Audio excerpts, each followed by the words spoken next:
नमस्कार, मैं हूं रविंद्र जैन और आप देखना शुरू कर चुके हैं सबकी खबर। हम बात कर रहे हैं अखिल भारत हिंदू महासभा के राष्ट्रीय महासचिव देवेंद्र पांडे जी से। ये पूरी चर्चा है अयोध्या में बनने वाले राम मंदिर के प्राण प्रतिष्ठा को लेकर, किस तरह भारत में संत समाज अब दो भागों में बंट गया है। आखिर देवेंद्र पांडे जी के आरोप क्या हैं, देवेंद्र पांडे जी क्यों विरोध कर रहे हैं, देवेंद्र पांडे जी ने इस समय कौन कौन से मुद्दे उठाए हुए हैं। आपने पहले पार्ट में सुना होगा किस तरह से उन्होंने कहा है कि शंकराचार्यों को आखिर कितना अपमानित करोगे आप। उन्होंने तमाम सारे आरोपों के बाद में ये भी कहा है देवेंद्र पांडे जी ने कि यदि मेरे लगाए गए आरोपों में एक भी आरोप गलत है तो उसी क्षण मुझे फांसी पर लटका दिया जाए। मैं फांसी पर लटकने को तैयार हूं, लेकिन कम से कम मेरे आरोपों के जवाब दिए जाएं। उनका कहना है कि 1400 करोड़ रुपए जो इकट्ठा हुआ उसका हिसाब कहां है।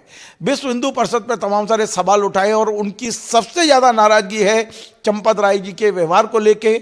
जिस तरह चंपत राय जी जो ट्रस्ट के महासचिव हैं, शंकराचार्यों जी का कथित अपमान कर रहे हैं, उसे लेकर कहीं ना कहीं पंडित देवेंद्र पांडे जी अब अंदर से उबल चुके हैं। हम उनसे फिर से बात करते हैं, ये पार्ट 2 है हमारा और ये अंतिम होगा। अभी फिलहाल अभी की चर्चा का हम उनसे समझने की कोशिश करते हैं कि आपके निशाने पर चंपत राय जी क्यों हैं।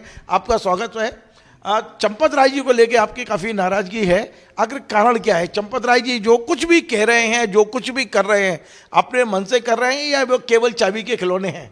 चंपत राय बेहैसियत कल भी थे और मेरी नज़र में आज भी बेहैसियत व्यक्ति हैं, जिसकी अपनी कोई सोच न हो, जिसको धर्म का ज्ञान न हो, जिसे शास्त्रों का ज्ञान न हो, जिसके अंदर ये क्षमता न हो कि उसे कोई निर्णय लेने की स्वतंत्रता हो, तो ऐसे व्यक्ति की क्या गणना करेंगे। उनके हमने बयान देखे हैं कि हमने आडवाणी जी को और मुरली मनोहर जोशी को आमंत्रण दिया और फिर फ़ोन करके उन्हें कहा कृपया आप ना आइएगा। क्या है ये? तो उनको स्वास्थ्य की दृष्टि से, क्योंकि वहाँ सर्दी बहुत है, इनकी उम्र बहुत ज़्यादा हो चुकी है, आपको मालूम है वो 99 साल के आसपास है आडवाणी जी। वहाँ आएंगे कुछ हो गया तो इसलिए उनकी सुरक्षा की दृष्टि से क्या होगा उन्हें? ये निमंत्रण देने वाला थोड़ी निर्धारित करेगा कि मैं निमंत्रण दे रहा हूँ तो अगला व्यक्ति क्या होगा, कैसा होगा। निमंत्रण दे के सम्मान कर दिया और ना आने के कह के उनके जीवन को बचा लिया। नहीं, ऐसा नहीं है। निमंत्रण देके औपचारिकता पूरी कर ली, क्योंकि पूरा भारत पूछ रहा था कि जिन लोगों ने राम जन्मभूमि में अपनी आहुति दी, जो मरने के लिए तैयार थे भूमि को मुक्त कराने के लिए, उन लोगों की भूमिका कहाँ है। इसलिए ये औपचारिकता पूरी की गई। मुझे तो एक प्रश्न और पूछना है इनसे कि जो लोग राम जन्मभूमि के आंदोलन में शहीद हुए, जिनका बलिदान हुआ, उसमें से कितने परिवारों को इन्होंने आमंत्रित किया?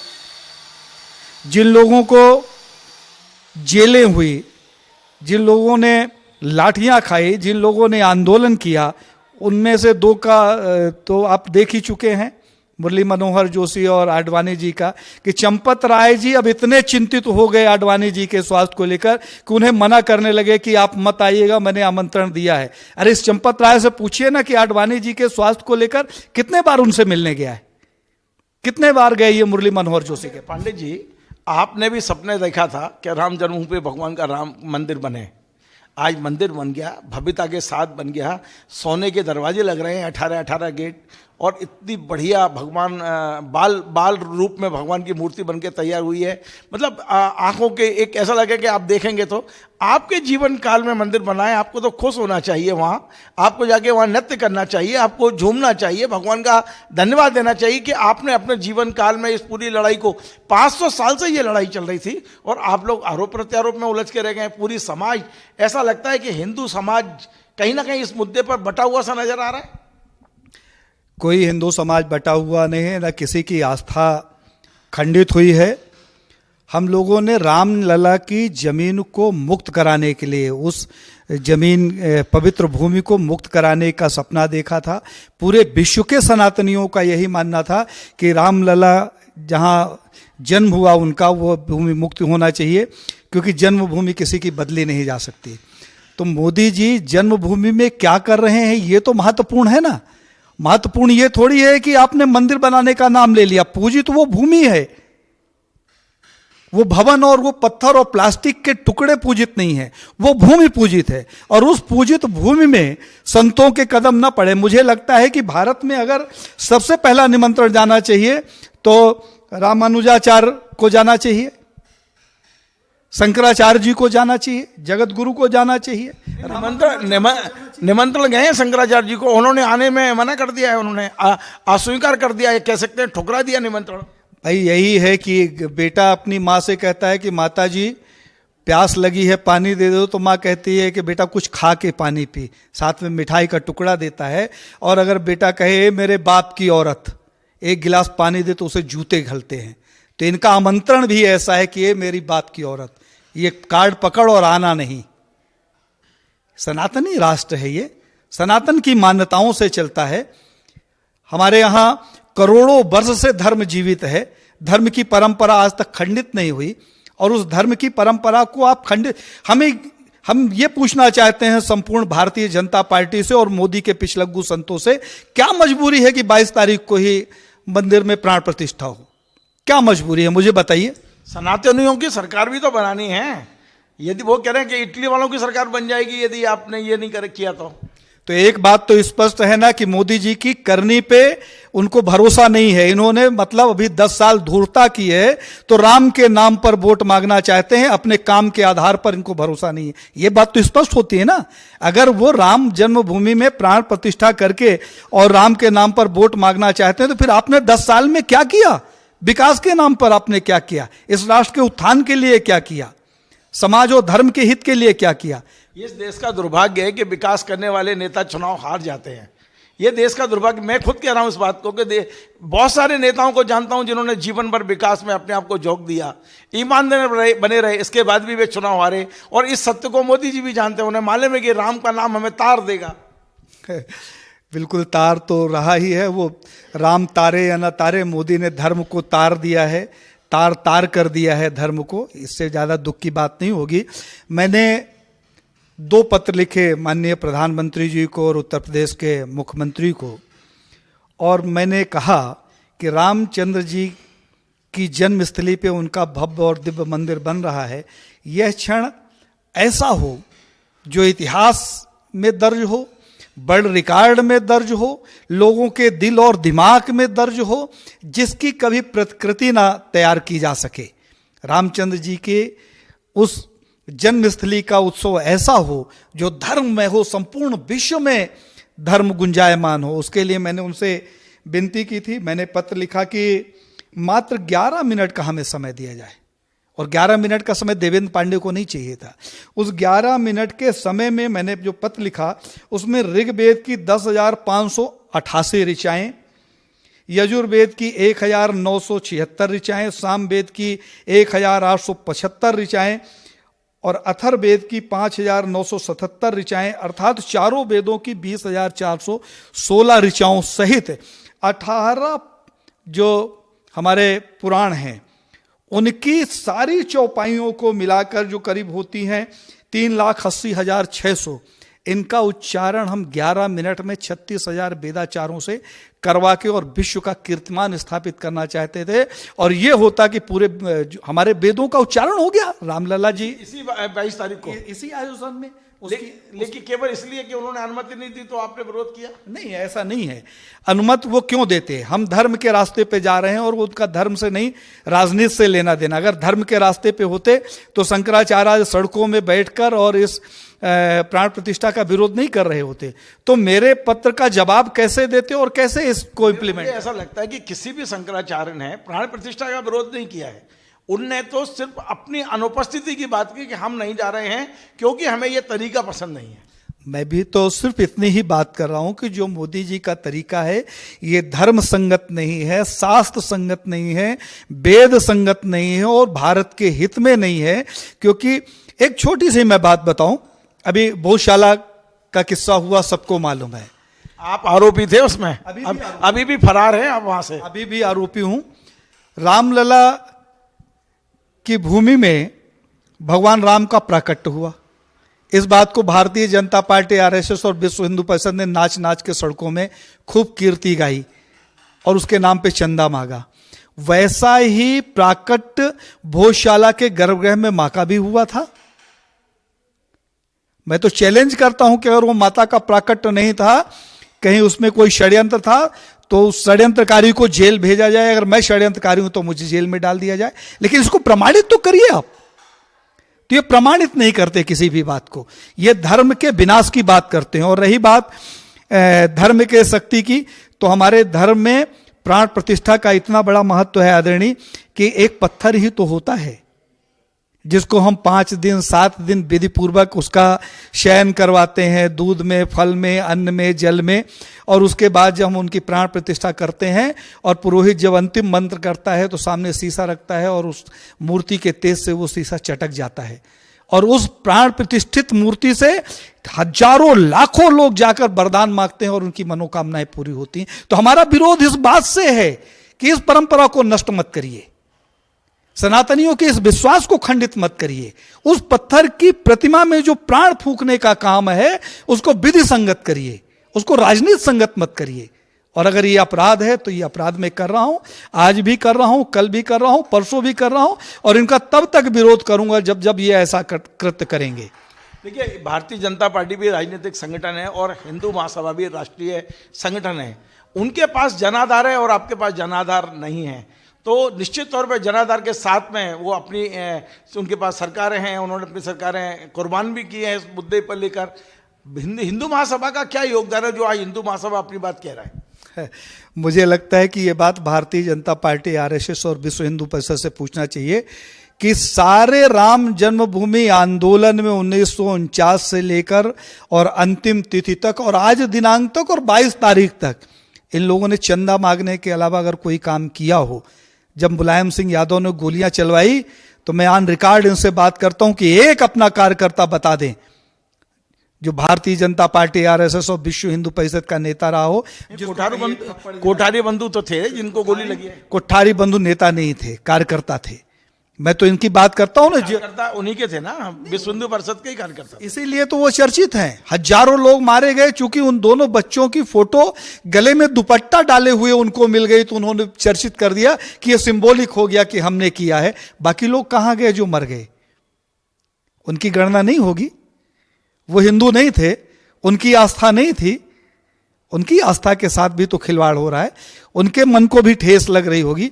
आज हजारों माताएं, बहनें और बेटियां अपने घरों पे सिसक रही होंगी कि इसी राम जन्मभूमि के लिए हमारे पति, बेटे और भाई ने अपना बलिदान दिया था, और आज जब राम जन्मभूमि में मंदिर की बात आई और प्राण प्रतिष्ठा की बात आई तो उनके कोई आंसू पोंछने नहीं आया, कोई पूछने नहीं आया कि कैसे हो, जिंदा हो या मर गए। जी, अभी आपने देखा 2 दिन पहले कांग्रेस ने निर्णय लिया है कि वो नहीं जाएंगे, आमंत्रण को ठुकराएंगे या अस्वीकार करेंगे। उसे लेकर कांग्रेस के अंदर ही अब एक तरह से बगावत जैसी शुरू हो गई है। कुछ लोगों ने इस्तीफे दे दिए हैं, कई लोग अंदर ही अंदर बात कर रहे हैं कि नहीं, कांग्रेस को जाना चाहिए। तो कांग्रेस के अंदर ये माहौल है, तो आप सोचिए कितना सेंसिटिव मुद्दा है ये, कि अब लोगों की जन भावनाएं ज्वार पे है, मतलब एकदम उफान पे हैं कि अब तो बन जाना चाहिए, कुछ भी हो 22 तारीख को हो जाना चाहिए। तो आप लोग क्यों नहीं शामिल होते भावनाओं के साथ? जन भावना जब 22 तारीख के साथ हैं, बेशक मोदी जी के साथ होना हो, पर जन भावना कम से कम इस मुद्दे पर है कि राम मंदिर का तो हो जाना चाहिए, तो आपको भी जन भावनाओं के साथ जाना चाहिए। नहीं, हम तो जन भावनाओं के। और ये भी पूछना चाहता हूं कि कांग्रेस के निर्णय से आप कितना इत्तेफाक रखते हैं? कांग्रेस आज विरोध कर रही है, ये कांग्रेस का व्यक्तिगत निर्णय है, लेकिन कभी कांग्रेस के प्रधानमंत्री रहे राजीव गांधी ने देवराहा बाबा जी के कहने पर स्वरूपानंद सरस्वती जी के सानिध्य में 5 पंडितों से इसी जन्मभूमि में शिलान्यास करवाया था मंदिर बनाने के लिए। तब मोदी जैसा व्यक्ति नहीं था जो हिंदू मुस्लिम, अंगड़ा पिछड़ा, ऊंचड़ा निचड़ा, कुर्ता पैजामा, शर्ट पैंट, आधी चड्ढी के नाम पर विवाद करवाए। तो कल इस कांग्रेस ने इस बात को सिद्ध किया था कि धर्म के नाम पर धर्म सर्वोपरि है, चाहे कोई भी हो हम उसका सम्मान करते हैं। अगर आज कांग्रेस नहीं जा रही तो मुझे लगता है कि भारतीय जनता पार्टी को इस बात पर स्पष्टीकरण देना चाहिए कि कल जिस राजीव गांधी ने जन्मभूमि में जाकर शिलान्यास करवाया था, आज वो पार्टी क्यों नहीं आ रही? क्या उन्होंने राजीव गांधी के विचारों का त्याग कर दिया? क्या वो राजीव गांधी की बात से सहमत नहीं है? या इसमें कहीं मोदी साहब का वही माँ पानी दे दे और बाप की बीबी पानी दे दे, वो स्थिति तो नहीं है। इसकी तह पर जाना चाहिए। फिर कांग्रेस शामिल हो या ना हो, ये कांग्रेस का निजी मामला है। इसका निर्णय लेने के लिए कांग्रेस स्वतंत्र है। जिस तरीके से भारत के सभी शंकराचार्य प्रतिष्ठित मठों के इस बात पे एक मतेन है कि ये विधि संगत प्राण प्रतिष्ठा नहीं है, इसलिए हमें नहीं जाना चाहिए। तो मोदी ने तो अपनी संतों की, अपने फॉलोवर संतों की एक टीम बना के और प्राण प्रतिष्ठा करने का निर्णय ले लिया है। तो यहाँ जहाँ धर्म नहीं है वहाँ कांग्रेस जाए या ना जाए, कांग्रेस का निर्णय है। मुझे लगता है कि जो पिछलग्गू लोग जो मोदी के पैसे से 200 रुपया लेकर सोशल मीडिया चलाते हैं, ऐसे लोगों का खूब जमावड़ा होगा। और कोई 22 तारीख का इसमें महत्व नहीं है, इस भूमि का महत्व है। ना वो कहीं भूमि चली जाएगी, ना वो कहीं भवन चला जाएगा। अभी 7 तारीख को मैं गया, श्रद्धा सुबह मैंने नमन किया, भगवान को प्रणाम किया। मुझे रोना भी आया कि हे प्रभु, कितनी जिसकी शक्ति से संपूर्ण सृष्टि संचालित है, उसके नाम पर कितनी बड़ी राजनीति और कितनी बड़ी धूर्तता रची जा रही है। ये एक बात और है कि कुछ ज्योतिषाचार्यों को मैं सुन रहा था सोशल मीडिया पर, और काफी बड़ी संख्या में लोग उनको सुन रहे हैं, जो ये कह रहे हैं कि ना तो ये मुहूर्त अच्छा है और ना ही ये ऐसा कि अधूरे मंदिर का शिलान्यास करना ठीक है। उनका कहना है कि ऐसा करने से देश में आपदाएं आ सकती हैं, भूकंप आ सकता है और भी प्राकृतिक आपदा आ सकती है। आप कितना इत्तेफाक रखते हैं कि क्या ये जो ज्योतिषाचार्य चिल्ला रहे हैं या बोल रहे हैं, इनके दावे में कोई दम है? अगर चुनाव 2024 में नहीं होते, 2028 में चुनाव होते या 2026 में होते, तो 2026 तक कोई भी अच्छा मुहूर्त नहीं होता। ये राजनीतिक मुहूर्त है, ये वैदिक मुहूर्त नहीं है। ये बनारस के कोई गणेश प्रसाद जी हैं, उन्होंने निकाला है, बताते हैं। बहुत से लोगों का मत भिन्न है। और सबसे बड़ी बात यह है कि हमारे प्रमुख जो सनातन के मान्यता प्राप्त मठ हैं, वो अगर इस बात का खंडन कर रहे हैं, तो सनातनियों को, जो अपने आप को सनातनी मानता है, जिसके अंदर सनातन का पवित्र लहू प्रवाहित हो रहा है, उसे अपने शंकराचार्य की बात को स्वीकार करना चाहिए और शंकराचार्य का समर्थन करना चाहिए। न भूमि कहीं चली जाएगी, न रामलला कहीं चले जाएंगे। रामलला की मर्जी से ही वो भूमि मुक्त हुई है, जब उनकी कृपा हुई तभी हुआ। इसमें बड़े किस्से संचालित हैं।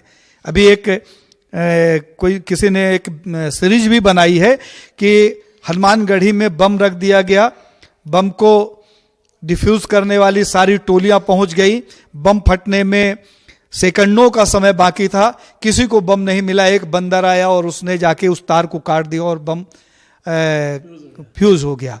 जब राम जन्मभूमि में बाबरी का ढांचा गिर रहा था, तो ढांचा गिरते समय पहले गुंबद की तरफ जब कार सेवक बढ़े, तो वहां एक बड़ा सा बंदर आया जो गुंबद के ऊपर बैठ गया, और वो गुंबद के ऊपर घूमता रहा।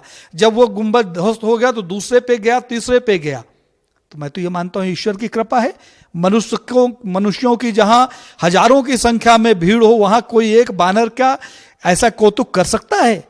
तो राम की कृपा से ही वो भूमि मुक्त हुई है।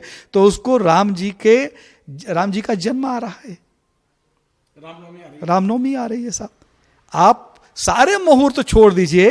अगर हम राम को ईश्वर मानते हैं, तो रामचंद्र जी के जन्म का जो मुहूर्त था, तो उससे अच्छा तो कोई मुहूर्त हो नहीं सकता। तो साहब, वहां तो मुहूर्त देखने की आवश्यकता ही नहीं है। लेकिन साहब, तब तक अधिसूचना लग जाएगी, और मोदी जी का सीना जो 56 का था, वो 66 का कैसे बताएंगे? तो ये तो सीने की नाप स्थापित कर रहे हैं। मैं एक कल्पना कर रहा हूं कि 22 तारीख के बाद जब भगवान वहां विराजमान हो जाएंगे, लोगों की भीड़ होगी। आपने देखा होगा, हर विधानसभा, हर लोकसभा क्षेत्र से हजारों की तादाद में वहां भेजे जाएंगे, करोड़ों लोग आएंगे। 5 या 7 करोड़ लोगों को अयोध्या तक लाने का एक जो टारगेट किया है, इसे भी आप पॉलिटिकली मानेंगे, और है भी, इसमें कोई दो राय भी नहीं है कि इसमें भारतीय जनता पार्टी, संघ और विश्व हिंदू परिषद सब लोग लग गए हैं कि लोगों को वहाँ ले जाए और लोगों की भावनाएं जो भगवान राम के प्रति उसका प्रकटीकरण हो। मैं बात कर रहा हूँ कि 22 जनवरी 2024 के बाद ये लड़ाई कहाँ जाएगी? ये लड़ाई थम जाएगी, शंकराचार्य और ज़्यादा मुखर होंगे, मोदी वर्सेस शंकराचार्य क्या होगा? आप देश का 2024 में 22 जनवरी के बाद देश का नक्शा क्या होगा? खासकर हिंदू धर्म के मामले में आप क्या सोचते हैं? जो हमारा सनातन धर्म है, इसमें और ज़्यादा खिंचाव आएगा, विवाद आएगा, विघटन आएगा, या ये विवाद थमेगा मोदी वर्सेस शंकराचार्य? 4 फरवरी से लेकर और 8 फरवरी तक प्रयाग में मैं भी हूं, और सभी शंकराचार्य जी, चारों शंकराचार्य आ रहे हैं। चारों शंकराचार्य जी हैं, प्रमुख महामंडलेश्वर हैं, जगत गुरु हैं। और इन सब का जो जमावड़ा हो रहा है, उस जमावड़े में हम भारत के सनातन धर्म की रक्षा कैसे हो उस पर चिंतन करेंगे। और अगर रास्ता निकलता है कि हमें उग्र आंदोलन करना है या अपने प्राणों की आहुति देना है तो उसे भी हम सब लोग सहर्ष स्वीकार करेंगे। नहीं तो आपको यहाँ प्राणों की आहुति देने की जरूरत है। आपको तो सिर्फ मोदी जी कह रहे हैं कि आप तो राम मंदिर आइए और जय जयकार करिए, प्राण थोड़ी मांग रहे हैं। आपसे नारे चाहते हैं कि आप भी जय जयकार करिए। सब बात तो वहीं आके खड़ी हो गई ना कि अगर वो विधि संगत करते तो इतनी चर्चा ही नहीं होती। न एक बार तो हो गया, मंदिर तो बन गया, मंदिर की प्राण प्रतिष्ठा भी मान लें कि आज से 10 दिन बाद हो जाएगी, फिर आपके प्राणों की जरूरत क्या है वहां पर, जो आप प्राण देने की आप बात कर रहे हैं? नहीं, मोदी जी का हम प्रखरता से विरोध करेंगे। उन्होंने धर्म के साथ जो खिलवाड़ किया, देखिए मैं बार बार कहता हूं, वहां मूर्ति स्थापना या पत्थर कंकड़ का और प्लास्टिक के बने हुए खंभों का महत्व नहीं है, महत्व है जन्मभूमि का। और जन्मभूमि जितनी कल पूजित थी आज भी उतनी पूजित है, और सनातन जब तक रहेगा तब तक उस भूमि से किसी की आस्था खत्म नहीं होगी। चारों शंकराचार्य से बात हो गई है कि ये जो फरवरी के फर्स्ट वीक में बनारस में जो सम्मेलन हो रहा है उसमें कुल कितने संत आ रहे हैं, क्या भूमिका है? नहीं, वैसे अभी हम ओपन सम्मेलन नहीं कर रहे हैं। सभी शंकराचार्यों के साथ बैठकर भविष्य की भारत को बचाने की योजना पर चर्चा करेंगे। उसके बाद 4-5 दिन हम लोग लगातार हैं, जैसे जैसे हमारी योजना आगे बढ़ती जाएगी उस योजना में दूसरे संतों को हम शामिल करते चले जाएंगे। शुरुआती हमारी एक शंकराचार्य से होगी, फिर दूसरे शंकराचार्य से, फिर तीसरे, फिर चौथे, और जो चारों शंकराचार्य एक मतेन हो जाएंगे तो फिर दूसरे जो हमारे अखाड़े हैं उनसे सबसे हम संवाद करेंगे। अच्छा, राम मंदिर कब जा रहे हैं अयोध्या? दर्शन करने कब जाएंगे आप और बाकी शंकराचार्य भी? नहीं, बिल्कुल जाएंगे। रामलला से हमारा कोई विरोध नहीं, वो तो ईश्वर हैं। कैसा भी है, अगर मोदी जी नहीं मानते, धर्म के सीने पर खंजर लेकर ही उन्हें प्राण प्रतिष्ठा करनी है, तो हमें तो उस पवित्र भूमि और उस रामलला से लेना देना है जो 1949 में स्वप्रगट हुए। मूर्ति उनकी विराजमान होनी है। बार बार जाएंगे, 1000 बार जाएंगे, जब मौका मिलेगा तब। आप भी एक राजनीतिक दल के महासचिव हैं, आप भी राजनीति करते हैं, यदि महासचिव है तो निश्चित तौर पे भारतीय जनता पार्टी 2024 में चुनाव में उतर रही है, आपको क्या लगता है मोदी फिर से बनेंगे या कोई रोड़ा है उनके रास्ते में? ये पूरा पॉलिटिकल सवाल, मैंने धार्मिक सवाल बहुत पूछ लिए, अब सीधा सीधा राजनीतिक सवाल, और ये अंतिम सवाल मान लीजिए कि 2024 के चुनाव में आप क्या दृश्य देख रहे हैं? मुझे ये लगता है कि मीडिया को भारत की स्वतंत्र कर दिया जाए। मोदी की जो जंजीरों में जकड़ा हुआ भारत का मीडिया है उससे स्वतंत्र कर दिया जाए।